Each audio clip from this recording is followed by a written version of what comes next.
Hello, everybody. Welcome to the special program, Legendary Encounters. I'm Niu Honglin. And I'm Steve. Thanks so much for being with us today. We actually have a lot of friends online joining the show. Hello, guys. Hello. Hi, welcome to the show. Great to have you. Thanks so much for being with us. Yes, so the theme of today's show is Legendary Encounters, and this is a special show for International Chinese Language Day. And when it comes to Chinese Language Day, actually it is also a day observed annually on April 20th, and it is a United Nations initiative that celebrates multilingualism and cultural diversity, particularly focusing on the Chinese language, one of UN's 6 official languages. Yeah, this is going to be a great show today, and I can't wait to say hello to some of the faces and the voices out there from all parts of the world. Yes, wave your hands to us. Yeah, saying exactly. Hi. Great to have you. And for today's show, the theme we picked is something that I think all of us can share a little bit. That is mythology, fairy tale, folk tale, basically stories that people wish that had happened, but maybe they have not happened. So for those of you who are watching who does not really have a great concrete idea or want to refresh your memory about Chinese mythology, here is a short video that you can enjoy. Step into a world where love, magic, and destiny intertwine like a dazzling display of fireworks. A place where legends are born, New Naja came into being. warriors rise, Warrior, so bravely did she fight.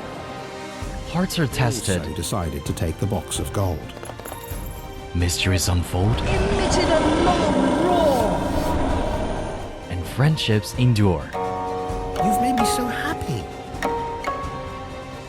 Every twist surprises, The people knew that their end had come. every legend lingers. You're coming with me, young lady. Sit back, relax, and join us as we journey through these timeless tales together.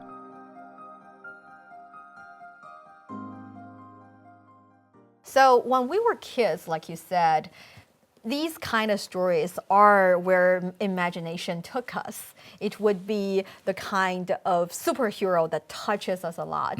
So I want to direct this question to our friends online. Who is your favorite, especially in Chinese mythology, superhero? Ooh, good question. 你心中最伟大的、最喜欢的、最爱的中国神话英雄有谁？I see online 在线上有一位秦中南。Hi， 你好。Hi there. 大家好，其实我读过很多关于中国神话，尤其是在中国北京，去了拍一个节目，就关于中国的这个孙悟空啊，我很喜欢他。谢谢，我觉得这是一个非常好的回答。 Thanks for talking with us today. 那我们来看有没有其他的答案，比如说我们线上还有一些其他的答案，我们来看一下下一位跟我们互动的朋友是谁。Hi，Hello， 你好。我叫李倩志，我今年9岁，我住在加拿大蒙特利尔。你最喜欢的中国英雄、神话英雄是谁啊？哪吒。哦，哪吒啊，为什么呢？因为我知道也不知道，我知道的是因为它可以变成火，和它有火的轮，风火轮。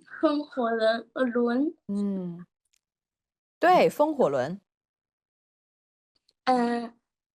它可以飞下来，它也可以飞上去，它可以飞，它很棒。它不是命，它要改变它的命运。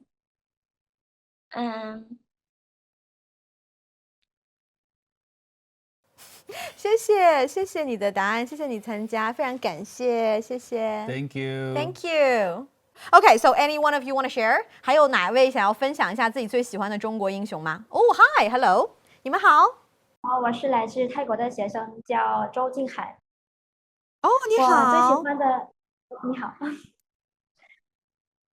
我最喜欢的神是妈祖，他原本是一个中国福建的一个女孩，在升为神仙前，她就勇敢救过遇到船难的父亲和哥哥，然后变成神仙后，她专门保护所有在水上旅行的人。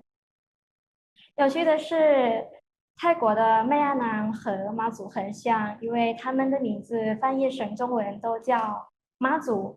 可能因为古代中国和泰国的海上交流，就是让两个国家的信仰产生了关系。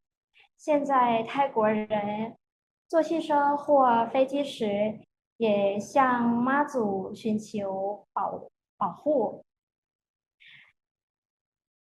这说明不仅被中国人尊敬，也影响了其他的文化。因此，我最喜欢的神是妈祖。哦，你讲的非常好，感谢你讲的很清楚，而且有很多的历史渊源，而且还涉及到了不同的文化交流。我觉得可能我们做这样的节目，这样的交流的意义就在于此，我们会发现。可能一个同源的神话或者文化，随着时间的推移，在不同的地方也有了不同的发展。那当我们再一次去比较的时候，就会觉得这样的交流非常有趣，而且可以看到这个同源的故事在不同的文化土壤中生长出来的样子。非常感谢你，谢谢，这是一个很好的回答，感谢你。Anyone else want to share your favorite superhero？ 我们还有另外想要分享自己最爱的神话英雄的同学吗？嗨，你好。我最喜欢的神话就是悟空，因为Sure。因为我玩了这个游戏叫黑神话悟空，你们认识吗？ Yeah, sure. Sure. Black Myth, yeah. 太棒了，很好玩。I think it's the most popular Chinese game that's come over to the Western side of the world. I think it's put Chinese game development in such a good spot. I think we can expect to see so much from Chinese game developers now that they got like what? They got the Players Voice Award, the developers behind the game, for how good the game was, and it was able to show so many people outside of China the character of Wukong and how cool that character is.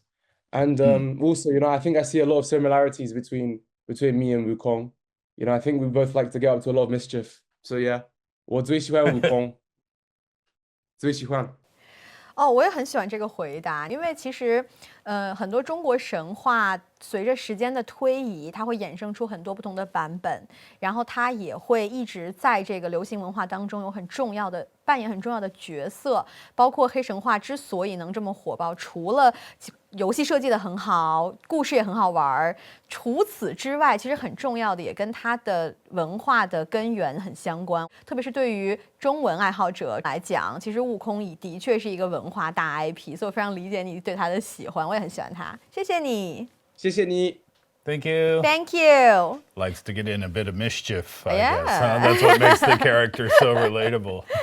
Anyone else? See lots of hands up. Yes. Hi, 你好。Hello, 你好。大家好，我叫高俊杰，今年11岁，来自法国里昂小熊猫学校。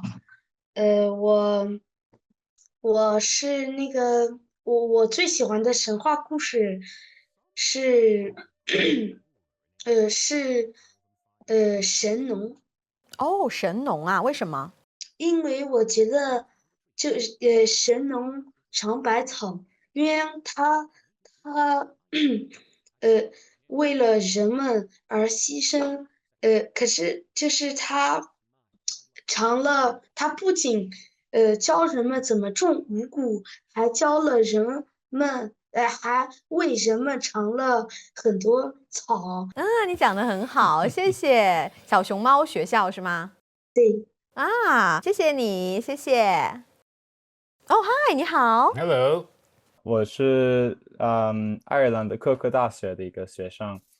我的最喜欢的英雄也是后羿。我觉得他这个后羿射日这那个故事不仅是表达后羿的勇敢，也是表达他的谦虚，因为他实践这个9个太阳以后，别人要送给他礼物，但是他都拒绝了他们，因为他说这个是应该的。然后我也很喜欢这个后羿的故事和中秋节有关系，因为后来就是后羿的妻子就是这个嫦娥这个月亮的那个神仙，女我觉得神这个，yes。是女生，对，也是一个很浪漫的一个故事。这是一个很浪漫的故事，非常感谢你的答案，谢谢你，谢谢。And those are some really good answers. Really good answers. And can I say, too, I'm really impressed by the Chinese Right? language abilities. Yes. Goodness me, I think that's going to be a theme throughout our program. Oh, yes. Today. Also impressive, the knowledge of the characters as well. Yeah. What is your answer, though? I want to ask you. For me, Chinese character? Yes. Well, I'm going to go recent, I think. I'm going to go with Nuja. Sure. Why? Yeah. Can I ask why? I like him.哪吒? I like him. He thinks outside the box a little bit, doesn't he? Right? He looks for answers that aren't necessarily the obvious answers. That's a good. And I like good reason. I like his attitude. Even if life or fate hasn't really given him a fair shake, so to speak, he still keeps a really responsible attitude as well. So, and considering he's quite young. Then I think that's quite impressive, right? It is. To have those characteristics. What's your answer? Well, my answer would be Mulan. That's a good answer too, right? That's a good answer. Why, though? It's a hero. She is very powerful. She finds her way in a mainly man power kind of society. Right. And she doesn't give in because of her disadvantages. And I think one most important trait of Mulan and actually of a lot of Chinese heroes is that the reason they are fighting the fight, they are focusing on the things that they want to do is because they want to do more for the society, for their people. They want to contribute. They want to give instead of receive. And even for Mulan, she does not fight in the war because she wants to be some big shot. It's because she wanted to protect her people. So we see that perhaps as a continuing theme in Chinese mythology, that theme of doing something for the better good, for the greater good. Not so much about the self, but more so about the community. And that is why I think 无私奉献 would be a very important trait or character. 无私 means selfless. So 无 is have no. 私 is personal or self. So 无私 would be selfless. Okay. And 奉献 is contribute. 无私奉献.无私奉献. 无私奉献. Yes, so that would be a very important trait of Chinese characters. 无私奉献.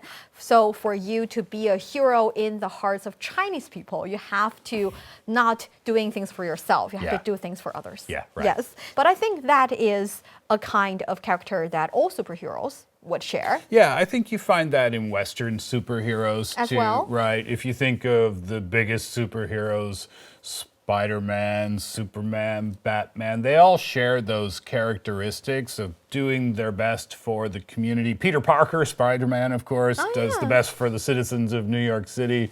Batman for the citizens of Gotham, trying to keep them safe. So that idea of having a strong character and being selfless, behaving how you want to behave as your best person, taking care of other people. Yeah, that's a common trait. That's a isn't it? common trait. Yeah. But I want to know, are there any similarities and differences we have between Chinese superheroes and superheroes from other cultures as well? I think if you look at mythology, for example, Greek mythology, some of the characters from Greek mythology had human traits, right?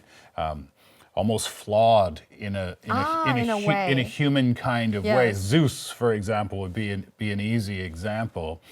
He was flawed, wasn't he? So I think a lot of those characters had more of a humanistic personality to them almost, but Would you say that about Chinese mythology characters? Not so much? I think so. For some Chinese mythology characters, it depends. To start with, we have some special superheroes from really long ago, like the creating the world, like 盘古开天地,女娲造人 kind. So they start the world and created human being. Those are relatively flawless in a sense. Yet when time goes on, when we have different types of superheroes emerging from different society, environment, from different times, they started to evolve a little bit or maybe be blend with a little bit of humanity as well. They started to take on some human characteristics. A little bit, yeah. So that is my understanding. But I want to know your answers, our friends online. How about in your culture? Can you find some similarities and differences between the superheroes in your mythology and in Chinese mythology? Anyone want to answer that? Ooh, hello, 你好. Hello. 在我来看，泰国的神话中，哈努曼，和中国神话中的孙悟空，具有很多的相异之处。首先，他们这都是猴王，有卓越的毅力和影响力。其实两者都各多种神奇的能力，例如呢，精神变化以及身体真子自如。此外，他们都以忠诚著称。哈努曼对拉玛忠心耿耿。但是孙悟空忠心于唐玄奘。然而，连着他的有一点点差异。比如孙悟空是单身。但是泰国的哈努曼有结婚的，非常感谢。我觉得就像你说的，其实不同的神话或者说同样的神话角色，大家都会产生不一样的印象，因为它传到不同的文化当中之后，也会发生变化，而且可以找到自己文化当中对于这个神话留下的印记，也是一件很有意思的事情。非常感谢你，谢谢你的回答，很好的回答。还有要分享自己的答案的同学吗？哦，嗨，你好。我的中文名字叫宫西美，我来自俄罗斯圣彼得堡。Hello， 你好，宫西美同学，你好。中国英雄、中国神话英雄和俄罗斯神话英雄有很多，他们很像的地方有很多，最明显的就是勇敢。俄罗斯有一个火鸟，跟中国的凤凰差不多，但是俄罗斯的火鸟是比较调皮的一个神话英雄，也不是英雄，就是人物。而凤凰只有有皇上、有皇帝在的时候会出现。火鸟喜欢吃苹果，会逃跑，反正就是很调皮。凤凰是特别，庄严。对，特别庄严，注重现实，追求和谐。那还是有蛮多不同点的，但我觉得你讲的非常好，我理解你的意思，谢谢，这是一个很好的答案，谢谢宫喜美，谢谢你。And for superheroes, one thing that I think in China we see there are superheroes, 超级英雄, 神话人物. There are also 大侠. So 侠 would be like those with great martial arts skills. Okay. And they also go outside, help people. But a main distinction between these two types of heroes in the Chinese culture, and I think in a lot of different cultures as well, would be that superheroes have superpowers. Oh, well, not every superhero. Super rich is a superpower. Well, okay, yeah, we're broadening our definition there. No, I was thinking along the lines of, not every superhero has lasers that can shoot out of their eyes. But yeah, somehow, some way, even though it might only be their personal character, yeah, somehow they are a superhero. Yes, so in that case, I was wondering if there is a superpower that you get to choose that you can have, what would it be? But hold on to that. You can think about your answer. Okay. Because I want to know your answers. Our friends online, what is the superpower that you wish you have, or is your favorite superpower that you can have? It can be from a certain Chinese mythology story. It can also be out of nowhere. 所以你最喜欢的超能力，你最想拥有的超能力是什么呢？跟我们分享一下。你好，嗨，你好。我想问你最希望拥有的超能力是什么？就是隐身。哦。为什么？这样我的哥哥不会看见我，他就不会烦我。那你会隐身了之后去烦他吗？让他也找不到你？我会的。啊，很淘气的一个超能力。那你知道的中国神话中，中国的超级英雄中谁有这个超能力啊？孙悟空。对，孙悟空有，好棒，谢谢你，谢谢你的分享，这个很可爱的答案。其实我们说超能力都会想到说要去做一些很伟大的事情，但是有时候可能只是为了生活中的一些小趣味也很值得。So the superpower being invisibility, and reason is to mess with her brother. Right? It's lovely. It's a lovely answer. 非常可爱的答案。我们还有其他答案吗？大家可以举手，然后我们可以开麦。您好，我叫韩金宝，来自泰国。哦，嗨，你好，请问你最想要拥有的超能力是什么呀？我最想拥有的超能力是像观音菩萨一样，拥有千手千眼，听到世间众生的呼救，并及时帮助他们，因为我希望能为别人带来了温暖和力量。谢谢你，这个答案好温暖啊，很感人。In English, there's the saying, greater power, bigger responsibility. 你如果真的可以像观音一样千手千眼，听到一切的呼唤，那你要实现很多愿望哎。但是我觉得这是一个很好的答案，非常感谢你，谢谢。谢谢。And I think the reason that people are so strong on different types of superhero stories is because there are things that we cannot do within our ability. There are things that we cannot achieve by ourselves. Yes. But think about people living 100 years ago. They didn't have artificial intelligence. Yes. They didn't have internet. Yes. So in my opinion, I feel like technology is our superpower. You could say that, and you could say that technology gives people superpowers perhaps that we didn't have before, because what we can achieve now as human beings, thanks to technological advances, is something that wouldn't even be in the mind of people who lived 100 or more years ago. Exactly. Yeah. It does not only open your imagination, it's the kind of game changer that with that one technology, with that one advancement, many, many other things would have happened, would have the opportunity to happen. One example that comes to mind for me is the exoskeleton. Have you learned about this? Yeah, yes. Yeah. This is, if you're not familiar. I want one. Yeah, I want by the way. two. If you're not familiar, it's exactly what it says it is. It's an exoskeleton, an outside skeleton. You attach it to your body, and then it can help you with different things. It can help you lift heavier items. It can help you run faster if you want to.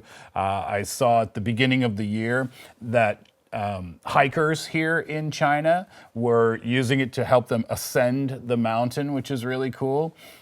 Didn't think that was going to be able to help people out, an exoskeleton, even 50 years ago. In Chinese mythology, we have the word 钢筋铁骨. So 钢 is steel, and 铁 steel, 钢 and 铁. 铁 is iron, and 筋骨 would be basically talking about your bones, your structure. So 钢筋铁骨 is saying you're as strong as having steel and iron for your bones and for your frame. But actually, that is what exoskeleton does. That's exactly what it does. Yes, yeah. So I do believe that some superpowers in the mind of our ancestors are actually happening Coming because true. of technology. Yeah, So exactly. the next question I want to direct to you, all of you out there, is that I want to know the relationship between modern technology, advancement, and mythology in your culture. Does it exist? Because in China, in Chinese culture, which we're going to share a little bit later, the fact that we like technology development, but we also like things to be romantic. We want to find the relationship between our long time fantasies, long time mythology stories, and the current day technological development. I mean, that's kind of representative of what Chinese culture is every day, right? A blend of the very old and a blend of the very, very new, and then a blend of the new stuff we haven't even dreamt of yet. Yes, and one thing or one way to do it is to name many of the projects, many of the engineering projects, as well as laboratory and technology projects, technological research projects, after mythology names. Oh, yeah, right. Yeah. For example, there is the name of 鹊桥. Chueqiao. It is the relay satellite for the Chang'e 4 moon exploration mission. Okay. We already know that the Chang'e is the lady on the moon that cannot return back to Earth. And also Chueqiao is talking about the Magpie Bridge. Okay. So it's a bridge. It's in the Chinese folktale. It was formed by millions of magpies, which is why magpie Que is magpie and qiao is a bridge. Okay. So millions of magpies has formed the bridge. And there is a separated couple in the story, and the separated couple can meet with each other because of the magpie bridge. And using it to name a relay satellite is perfect because the relay satellite, right? Yeah, it's connecting the Exactly. Yeah. I think it's very beautiful, and the connotation is kind of really romantic and sweet. I love hearing about these stories. Yeah, the NASA program will be one example, but you know, there's a lot of different companies too, Western companies whose logos are connected to mythology. Starbucks would be an example. Hermes would be an example. Versace is an example.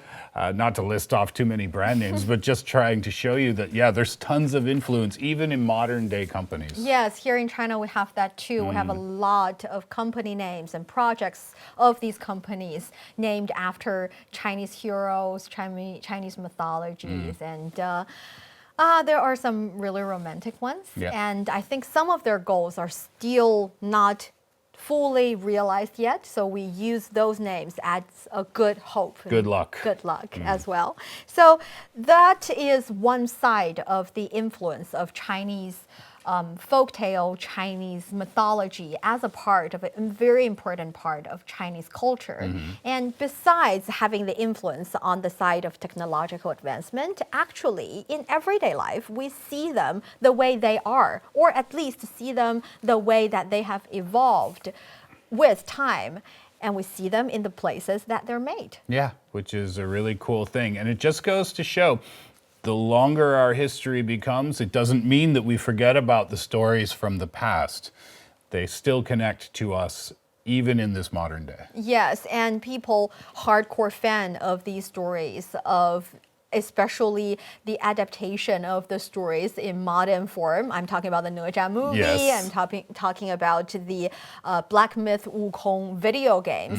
These cultural products are made based on the reason that people love these mythologies quite so much. And the hardcore fans of these products would even go to places where these, for example, movies are shot, the video games are inspired from, and also the mythology was originally from. Go to these places to, for example, travel. Yeah, it's one of the really cool things about Black Myth is that it got so much attention internationally because it was such a great game, because it was the first time that China had put out a game like that. And the cool thing that maybe people saw coming or maybe didn't see coming was that afterwards, where this game got developed got a whole lot of attention, right? The area of China where it got developed, the scenes from the video game. From Shanxi province. Right. Yeah, that's my hometown. Come to China, come to Shanxi, enjoy a little bit of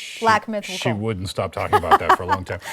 But anyway, the point is, it was great for the local tourism, for the local economy, people visiting there who love the game, and it just goes to show how a story from a video game can have such a huge impact on the community when perhaps you couldn't see that coming. Yes, definitely. And there are actually many reasons to visit a country, to visit a city in a country. And I want to know your reasons. So tell me, if you get to choose a place that you visit next here in China, what that place would be? Good question. 你最想打卡的中国旅行目的地是哪里? Let us know if you have an answer. You can raise your hands and join the show. Share your answer with me.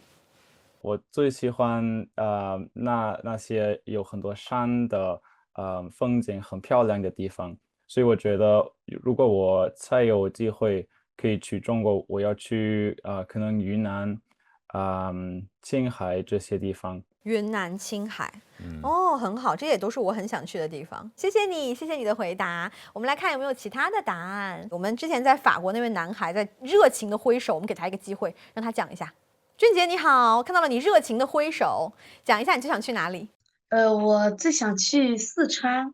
哦，四川，因为那边有大熊猫，然后我从来都没看过，然后我很想看。然后